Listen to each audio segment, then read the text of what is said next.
I'm too curious not to ask. What is your benchmark data on what is the typical reserve ratio for pre-seed and seed funds? Yeah, it ranges, and the range is based on the size of the fund. So for, let's say, a $25 million fund, the reserve ratio is lower, closer to 20 to 25%. For a $50 million fund, it starts to creep up to 35%. And for, I would say, $70 million and plus, it's getting closer to 50%.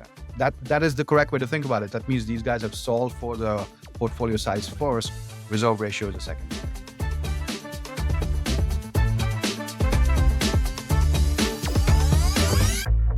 Well, Anubhav, I've been a longtime fan of Tactic and have been looking forward to this interview. Welcome to Limited Partner Podcast. No, thank you for having me as well. I've been listening to your content for a while as well, so it's great to be here. Thank you, thank you, and flattery is always appreciated. In terms of Tactic, I want to talk a little bit about that, but I also want to talk about what led up to Tactic. So tell me a little bit about how you came to founding Tactic. Yeah, so I come from a pretty quantitative background. Wharton MBA, I worked on Wall Street for a few years. I was in investment banking for 5 years. And my last 5 years were at a venture capital fund. The Hollywood talent agency, CAA, had an investing arm backed by TPG Growth, based in Los Angeles. I worked there for 5 to 6 years. All of that in a fairly quantitative setting. And I might have spent more time than is healthy on Microsoft Excel and financial modeling. Tactic was born out of those experiences. The first version of Tactic was actually quite a different product. It wasn't a VC specific product. It was a general financial modeling platform where you could upload any spreadsheet based financial model and it would transform that into this beautiful web based interface where you can move around sliders and manipulate the model without ever having to open the spreadsheet. We couldn't quite find product market fit on that specific use case. It was one of those things where people just said, hey, this is really cool, but not quite sure what we do with this. But the one use case that did emanate from that was venture capital portfolio construction. We launched a model for portfolio construction purely as a marketing tool. And we had 400 funds reach out to us in the course of a weekend saying, we don't care about the rest of your platform. We just want this one model. And how can we manipulate this? How can we add to it? And that's what led me to eventually pivot the company into building the first forecasting and planning software for VCs that we are today. And I'm curious, your learnings from pivoting the company. Do you think that that's the best way to start companies? Is basically to go out there and do customer development, and then settle in on a specific use case?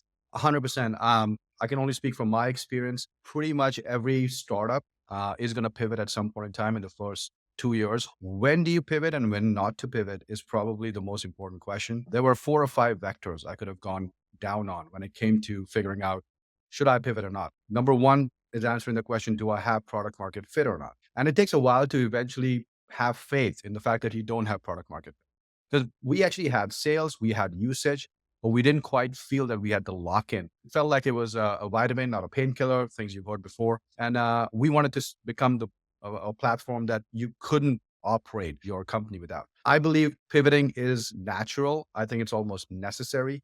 It doesn't have to be quite drastic of a pivot as we did. Sometimes it's just a little bit of a tweaking and reshaping of the product. And pivoting just means you're pivoting on two vectors, product or market. Those are the two things to get to product market fit. So you're either changing the product completely or you're changing your market. In our case, we did both. Most companies at some point in time have to tweak that product or market balance to get to that final product market.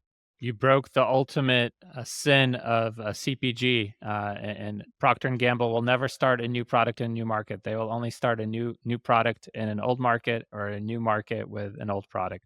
So congrats on doing that and gaining traction. Who are the basic users for Tactic? So today we work with about 350 venture capital funds all over the world. These are GPs and sometimes they're CFOs and their investment teams. We've been around now for about 20 months, so less than 2 years. So the entire growth has come within these last 20 months. We work really best with funds that are inherently and innately quantitative in nature. So they actually care about number one, portfolio construction. They believe that to be a vital part of their fund operating strategy. Portfolio construction is known. We'll talk about this, I'm sure. Portfolio construction is sort of is a misnomer. People do this only when they're raising a fund. But the reality is construction is a constant iterative process that you do even while you're operating the fund. We work best with funds that have that same mentality, that want to maintain a live version of their fund model throughout their life cycle. And in some ways, we've had to change the behavior of how GPs think about this as well. But yeah, we work with 350 funds, fairly quantitative funds. These are funds as small as $50 million to the sapphires of the world. There are billions of dollars all over the world as well. 30% of our clients are in Europe.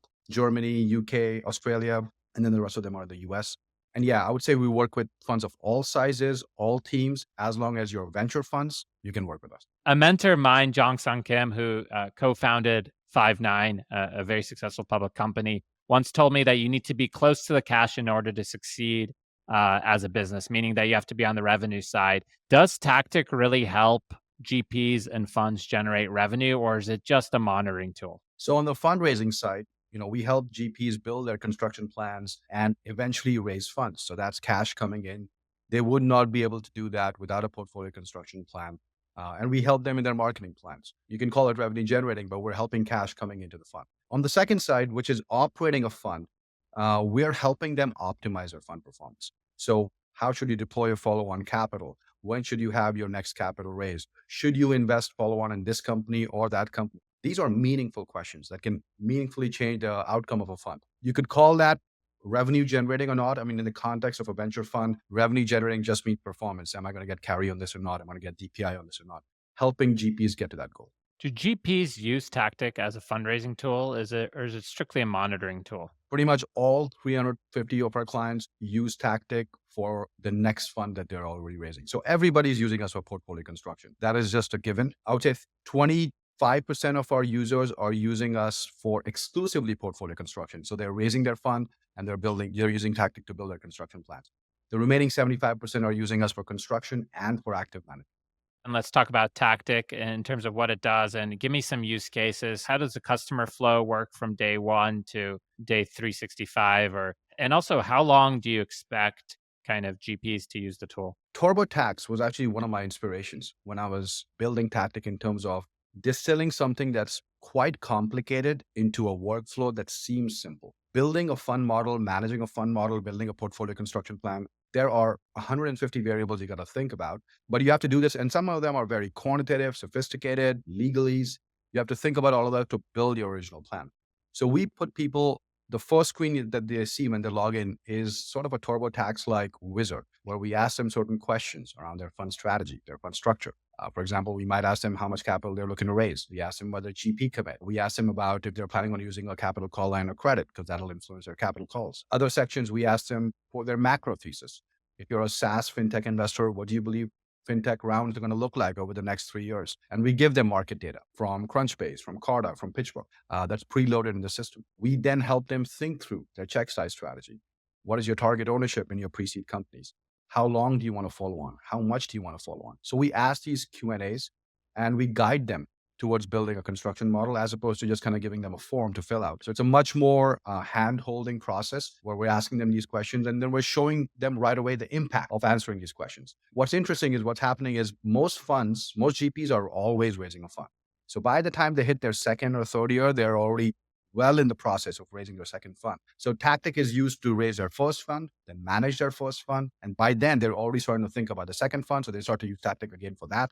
And it becomes an increasingly secure lock it because at that point in time, their entire infrastructure is basically set up on Tactic. The number one goal of fundraising for a second fund is to have a good first fund and to have a good customer experience for your LPs in the first fund. So I think that that's a big aspect of it as well. You mentioned something curious. You mentioned an iterative portfolio construction model. Tell me what you mean by that. Philosophically, portfolio construction has, of course, always been done in spreadsheets where you put in numbers and you land at a particular outcome. GPs have also been almost conditioned to think about construction in terms of very simple terms. What is my portfolio size? What is my reserve strategy? What's my check size strategy? Construction is a lot more varied than that. A good example of this is people come in saying, we want to raise a $100 million fund with a 50% reserve ratio, 40 portfolio company, and it's an early stage fund. Sounds pretty good, but as soon as you start to move around things a little bit, if the 100 million becomes $60 million fund, then that 50% reserve ratio may not work because you might have to give on something else. The idea of iterative portfolio construction is to create a flexible model where you can iterate through multiple parameters to eventually land at the things that you really care about. So what should you care about? For an early stage fund, the number one thing that, in my opinion, and I'm saying all of this with the experience of having worked with a lot of these funds, and it is subjective, the number one thing a seed stage fund or early stage fund should be thinking about is the size of their portfolio. How many companies, how many shots on goal do they have? No matter how great an investor you are still subject to the power law court. That is something you have to understand. And so having enough shots on goal is a paramount metric to track to. How you get to that, you can get to that from a variety of strategies, whether it's check sizes, whether it's reserves, whether it's recycling. And so that's what I mean by iterative is you are iterating on all of these different vectors to eventually land at the correct portfolio size. And your check size strategy is also balanced. So is your reserve strategy. A lot of GPs sometimes are not able to prioritize what is important versus the rest. So they might think having a 50% reserve ratio is more important than having a 35 company portfolio. In my humble opinion, that's the wrong way to think about it. So having that priority of variables and then iterating on the less important variables to make sure that your first variable lands where you want it to. Part of that is also the evolving portfolio construction. So things happen. You could only map the world to such precision. What have you seen change from the portfolio construction that a fund starts out with their final portfolio construction after their investment period? We see this all the time because we're able to track actual performance versus projected performance. So what we've seen is in the last 3 to 4 years, funds that set out, especially early stage funds that set out to invest in this market massively underestimated how expensive the market was going to be and how much they would have to put in to get to that same check ownership. So we have actually seen a deviation in terms of, especially seed stage investors, what they assume the round sizes and valuations to be and what they actually were. In the last 9 months, we've seen a correction. Things have kind of gone back to base level. But we did see that a lot of capital was deployed at a very high valuation. And eventually that had impacts on the portfolio size. A lot of them were over deployed. They did not quite have the same number of companies that they should have. So there were pacing impacts to it as well, which eventually has downstream impacts. So when the next fund might be raised. The other thing that happened was recycling. We saw most fund managers overestimate the impact of recycling. Almost every LPA now has like a 25% recycling feature, 25 to 30%. They all assumed, yeah, we're going to get a 25 to 30% bump in our investable capital. The exits were just not happening, or they were happening too far, too late in the game, way past our investment horizon. They were not quite able to get to those exits to even be able to have the opportunity to be able to recycle that capital. I eventually came across a statistic where like 75 to 80% of the funds in the world in the last 10 years have not been able to reach their recycling target. And LPs know this. And that just shows eventually that you want to be a bit more conservative when it comes to those recycling targets. So yeah, check sizes, recycling, those were the two big things I'd say where things have quite meaningfully deviated. So you mentioned recycling and also check size and ownership. Tell me about how a fund would navigate that. Yeah, so most seed stage funds that we work with try to follow a 10% target ownership. So when they're getting into a seed company, they want to have at least a 10% ownership at entry. That 10% could then eventually escalate up to 15% in a reserve scenario. I would say in the last 9 months, that initial 10% has also gone up to 15%. We're now seeing seed funds try and get to almost a 15% ownership. In terms of how the impact of this is, you're of course trying to get to a 10 to 15% ownership in the seed round. In your A round, you're then making a determination if I want to follow on into this company or not. And that's a whole separate discussion to be had. Should you follow on or not? There's many ways to think about it. But if you are following on, the most common approach is to just do your pro rata, in some cases to do a super pro rata, to try and maintain that ownership level. Recycling only comes in the game when you have an exit during your investment horizon. And most funds, as I said, are not able to get to that. In terms of how that plays out, there's two types of recycling. There's management fee recycling and there's straight up exit recycling. They both are very similar, but they can be sometimes confusing. Exit recycling is quite simple. You're just saying, here's the amount I can recycle in addition to my committed capital. And every time you get an exit, you put that away towards either a new investment or a follow-on investment instead of returning back to the LPs. Management fee recycling is a slightly different concept where you are still recycling from your exit proceeds, but you're only allowed to recycle up to the amount of management fees you've earned to date. So there's a cap in terms of how much you can recycle. Just one point I'd like to say that I did not cover earlier was when it comes to reserve strategies and how much you want to allocate capital, one thing a lot of GPs sometimes forget to factor in is graduation rate. So you might start off saying, I want a 50% reserve ratio.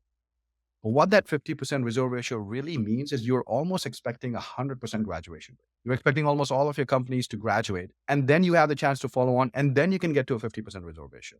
The reality is graduation rates are far lower than that. Pre-Series A to Series A graduation rates are closer to 30%. So only a third of your company is going to make it to the point where you have the world to do a follow-on. And do you want to take that into account as you're thinking about the reserve strategy? Is that 30% benchmark? Is that internal data? Are you citing outside sources? Both. I'd say both. We started off using external sources, the CV Insights funnel, some of the PitchBook data as well.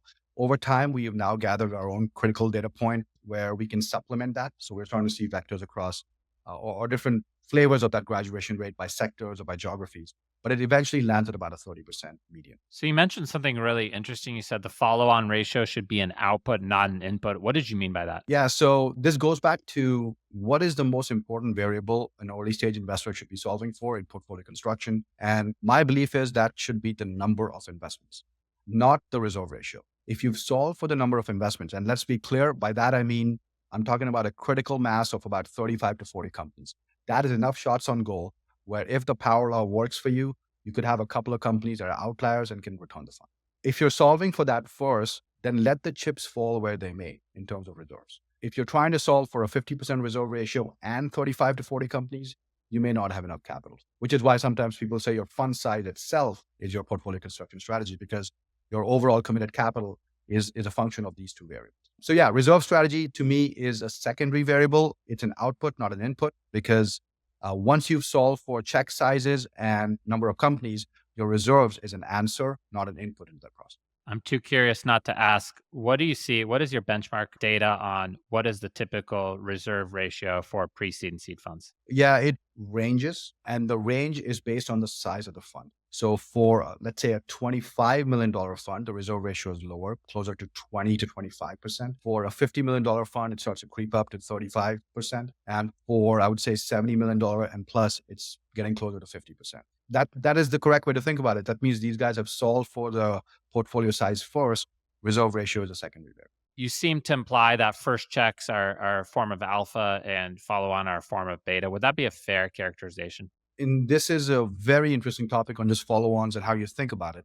One of the things we've learned in terms of how a quantitative way to think about follow-ons, because follow-ons can be done based on your relationship with the founder. You love the company, you love the founder, and you kind of want to back them. What we've seen is a quantitative framework revolves around multiples. So you actually calculate your multiple on initial investment. And then you calculate your multiple on follow-on investment. And the multiple on follow-on investment is really an opportunity cost analysis on what the return looks like on the next marginal dollar of investment into the company. In order to even do this stuff, you need to first build out a company level model that shows likely exit scenarios, what that looks like based on TAM, based on execution strategy. Once you have a line of sight into upside, downside cases, you can then start to figure out, okay, if I were to invest in the next round at these terms, what would the likely expansion of that share price look like for the next $1 I'm putting in the company? Yeah, I think there's not enough critical thought that goes into follow on. I also have to admit, I kind of set a trap for you. I don't actually believe that all follow on is beta. I think there's a lot of alpha, and it all depends on one factor, which is how much information asymmetry does the existing investor get from having that as a portfolio company. It's a famous fund, Hustle Fund, that's essentially their core strategy. They do a small check, they run tests, and then they do a larger check later on. But I think every venture fund, if they're worth their fees, has a good relationship enough with founders to know which founders to back. And interestingly, the more you reserve, a few things happen. Of course, your ownership in the company goes up, return the fund comes down. Your multiple, your MOIC is going to come down as well. Every follow-on dollar yields less than your initial investment. So your overall multiple comes down. And those two are somewhat counterbalancing each other. So you're defending that investment, yes, but at the same time, you might be trading off some TVPI and eventually some DPI because you've reserved too much in this follow-on. So let's say we take the same portfolio of 30 companies. So I think there's some practical considerations because in reality, the issue is that by fund two, you only have leading indicators, not lagging indicators. You don't have track record to go out and fundraise. So if you put in 25, 30% into a company, let's say it ends up being 100x, you're still going to be penalized in the fundraising market, probably also by fund three.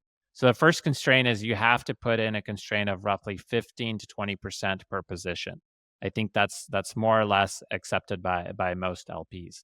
So then the question becomes when do you deploy into your breakouts? Let's say you have 30 companies, let's say, 10 of them might be breakouts and, ultimately 3 to 5 will be breakouts.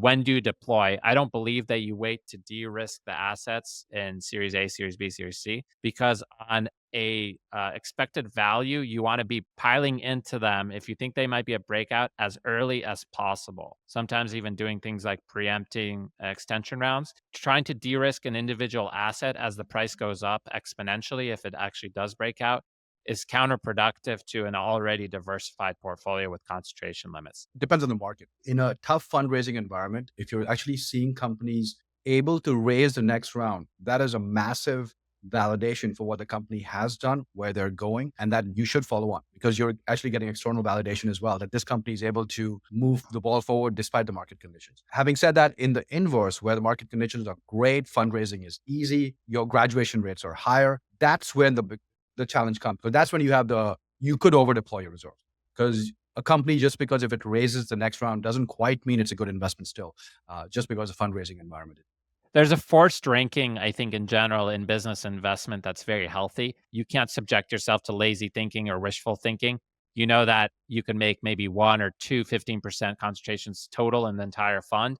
And when you look at it from that end, you have to really be sure that this is one of your breakouts. What is the future of Tactic? There's a lot of wood to chop in terms of even becoming best in class. What makes us good is that we learn from our clients. We work with the likes of Sapphire Ventures, Atomico, Connect Ventures in the UK, Mac Ventures in LA. In fact, Mac is an investor in us. They helped us build that initial portfolio construction plan. And so that is something we want to continue doing. We work with these really quantitative funds that give us information on how they're operating their funds, and we crystallize all of that into software within Tactic. So there's still a lot of wood to chop in terms of what we eventually want to be.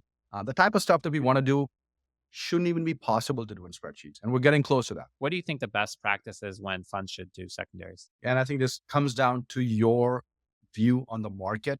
This is, again, very asset specific as well. But if your view on the market is that the valuations are only going to be trending down. So yes, you're giving up some TVPI today by selling the company. But frankly, that TVPI could go even lower if there were to be down rounds in the next 12 months. And in that case, it's actually accretive for you to realize that sale today, save some of the capital, realize some DPI as opposed to holding on to that investment. So it comes down to an asset level evaluation because you're evaluating the company. Should you still continue holding it? A very simple way to think about it is if the company were to do a follow-on round, would you participate or not? What would you like people to know about yourself, about Tactic, and anything else you'd like to shine a light on? No, I just want to let everybody know that whether you're a small manager, an established manager, Tactic is for everyone. We have a free trial. Just go to tactic.io. You can model your fund, add investments. The one thing I'll point out to you is we're more than just a portfolio construction model. Yes, you can use it for your fundraise. We're, of course, known for this.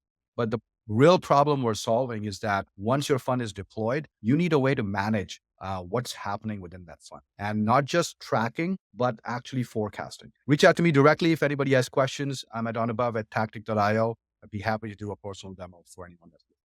I press LPs on their on which funds they follow on specifically. And they always say the number one question, especially by fund two, is the GP doing what they said they were going to do? And when you double click on what does that mean, that's portfolio construction. And I really appreciate you jumping on a call, jumping on the podcast and sharing with the audience. Thank you, Anubhav. My pleasure, David. Thank you so much for having me. Thanks. By popular demand, the 10x Capital podcast has officially launched our newsletter powered by Icaria Labs, a full-service content marketing firm that's partnering with us on the newsletter. In our weekly newsletter, we will keep you updated on all things emerging managers and limited partners, including industry trends that are critical to know as an LP, VC, or founder. To subscribe to our totally free newsletter, please visit 10xcapitalpodcast.com. Again, that's 10xcapitalpodcast.com. We thank you for your support.